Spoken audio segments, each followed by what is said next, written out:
বিশ্বকাপ থেকে ছিটকে পড়ার পর নানা কারণে সমালোচনার শিকার হয়েছেন নেইমার। তবে মাঠে ফিরে প্রথম ম্যাচেই তিনি জবাব দিলেন। সমালোচনার জবাব নেইমার দিলেন গোল করে, তাও একটি নয়, দুটি।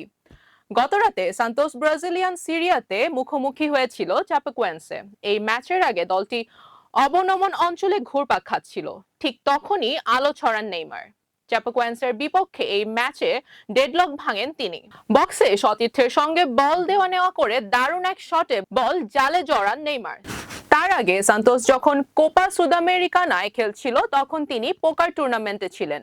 এ নিয়েই সমালোচনার ঝড় উঠেছিল। সেটার জবাব হিসেবেই কিনা ৩৪ বছর বয়সী এই তারকা প্রথম গোলের পর পোকার খেলার ভঙ্গিতে উদযাপন করেন। এরপর চাপাকুয়েন্সে ঘুরে দাঁড়িয়ে ২-১ ব্যবধানে এগিয়ে যায়। মনে হচ্ছিল নেইমারের প্রত্যাবর্তন মাটি হয়ে যাবে, কিন্তু শেষ দিকে আবার জ্বলে ওঠেন নেইমার। বার্সেলোনা ও পিএসজির সাবেক এই ফরওয়ার্ড শেষ মুহূর্তে গোল করে দলকে পয়েন্ট এনে দেন।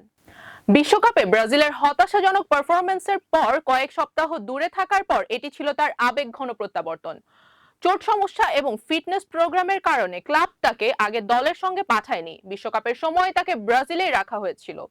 সমর্থক এবং সংবাদ মাধ্যমের সমালোচনার মুখে পড়ে সান্তোসের অনুশীলন মাঠ থেকে একটি ভিডিও বার্তা দেন নেইমার। তিনি বলেন, আমি সকালে অনুশীলন করেছি, ম্যাচে যাইনি কারণ আমি সবে অনুশীলন শুরু করেছিলাম।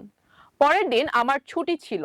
চাপাকোয়েন্সের বিপক্ষে ম্যাচে নেইমার কোনো কথা না বলেই নিজের মনোভাব প্রকাশ করেন। গোল করার পর তিনি পোকার হাতের ভঙ্গি করে উদযাপন করেন। রুবাইয়াত জান্নাত, টাইম স্পোর্টস।